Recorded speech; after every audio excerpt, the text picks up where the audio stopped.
and salutations. I'm Gil. And I'm Gil, and this is Strategic Prepper. All right, good morning, Strategic Prepper community.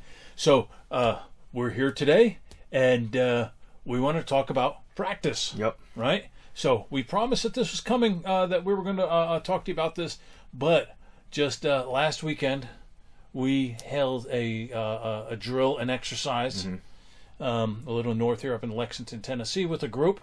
And so we want to talk about that. And we're going to talk about how we can also help you guys improve your systems, improve your preparedness.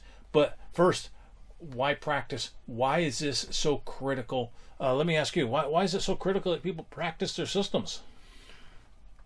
You got to be able to practice because you can't just sit there with all your gear and never having used it, right? There's things you're only going to learn by actually going through and doing stuff. So what's practice mean? What's it look like? It could be as simple as you got a bug out bag and you put it on your back and you go for a hike, and maybe you go you take it. Hey, I got a 3-day bag. I'm gonna go camp for 3 days and see what happens, right?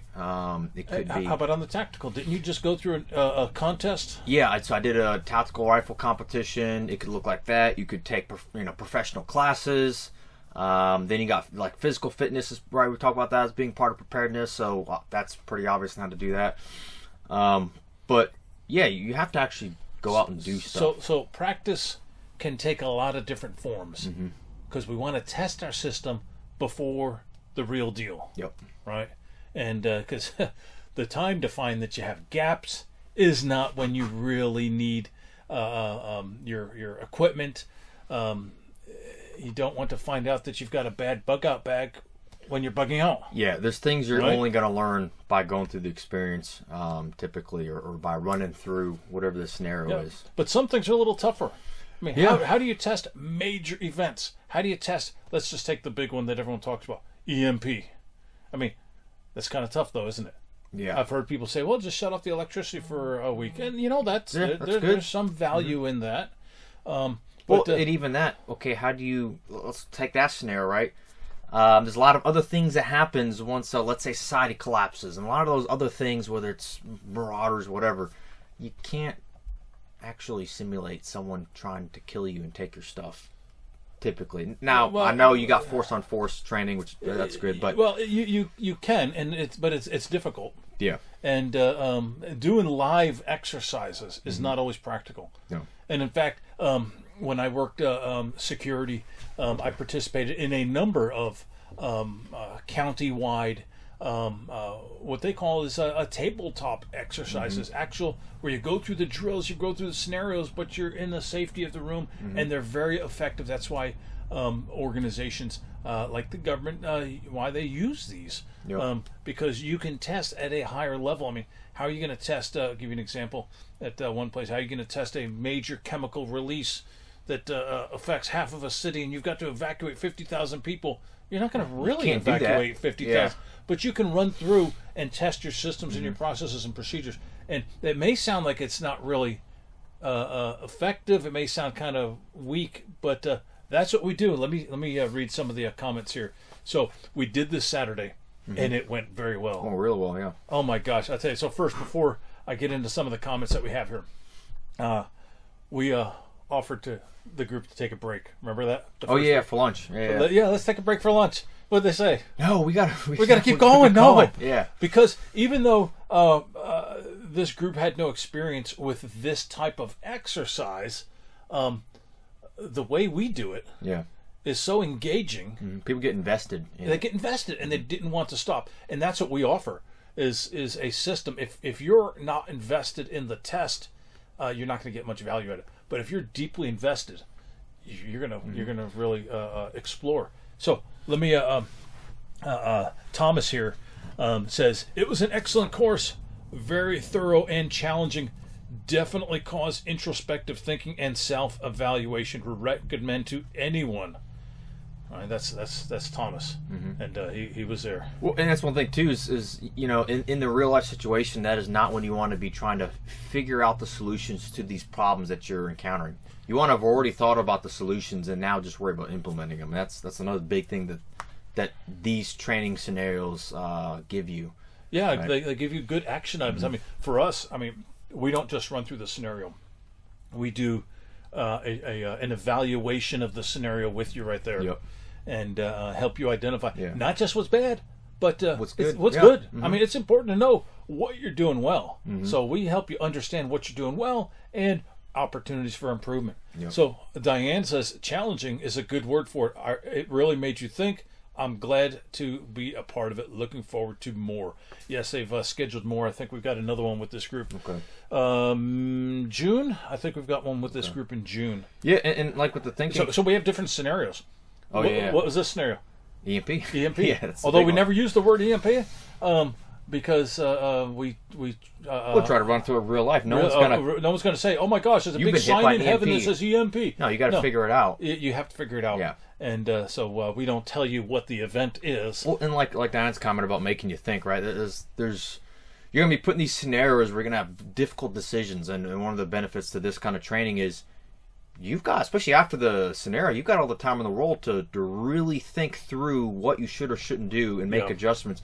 In real life, you don't always have that.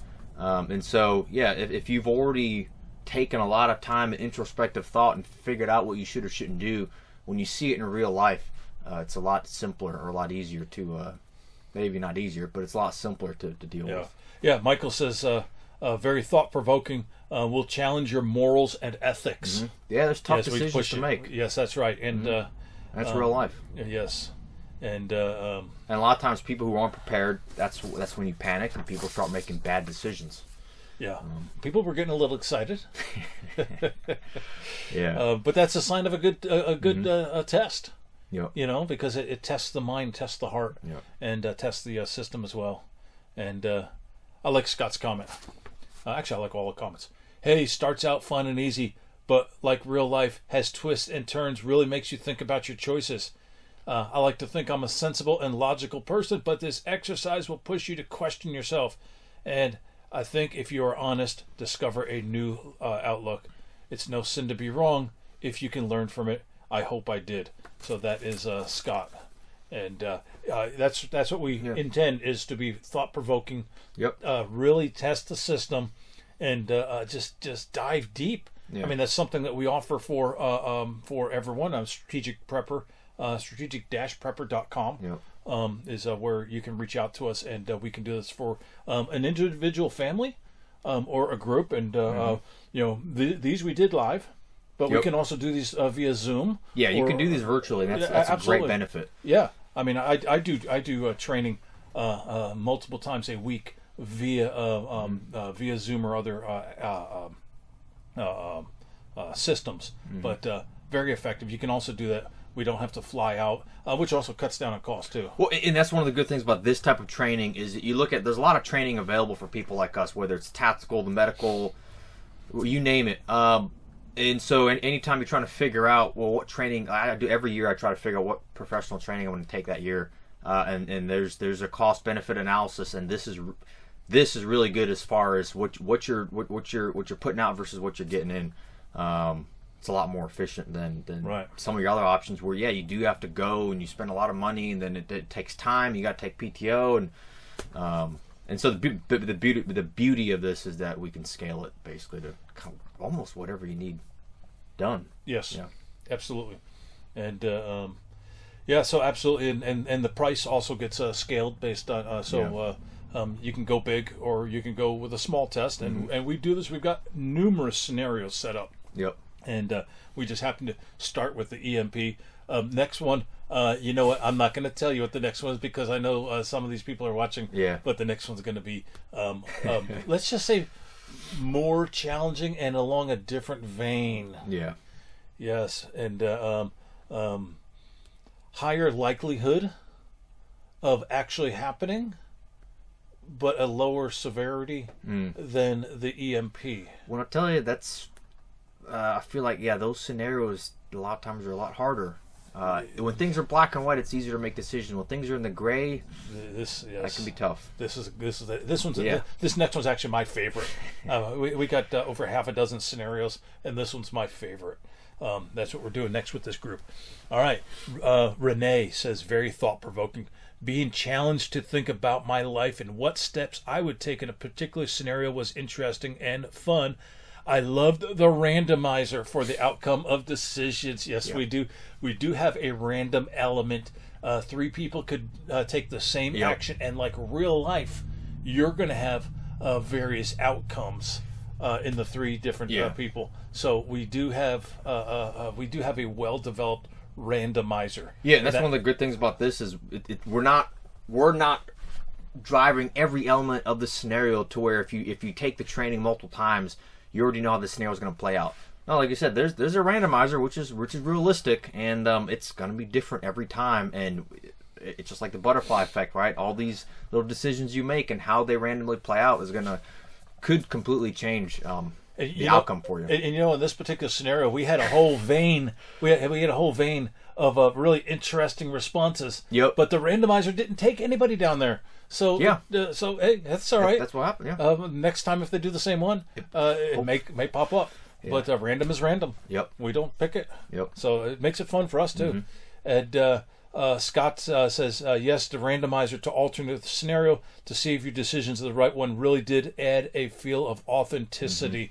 And that was what we kept hearing was, wow, this is like really being there. Yeah, you didn't know what was going to happen. I mean, it's just the whole group just, because they had no experience with this, they were skeptical. Yeah. Right? And I'll tell you what, they were all very enthusiastic, and authentic was what I kept hearing. And wow, this is like real life. Yeah. That's what we try. So something we offer, it went very well. And at Strategic Prepper, we can also do this for you. So please reach out to us if you're interested. We can test your system. We can test an individual system, or we can test a system for a group, and with various different test scenarios. So anything else? I think it pretty much covers it. All right. So we hope that we hear from you, and stay safe and stay prepared.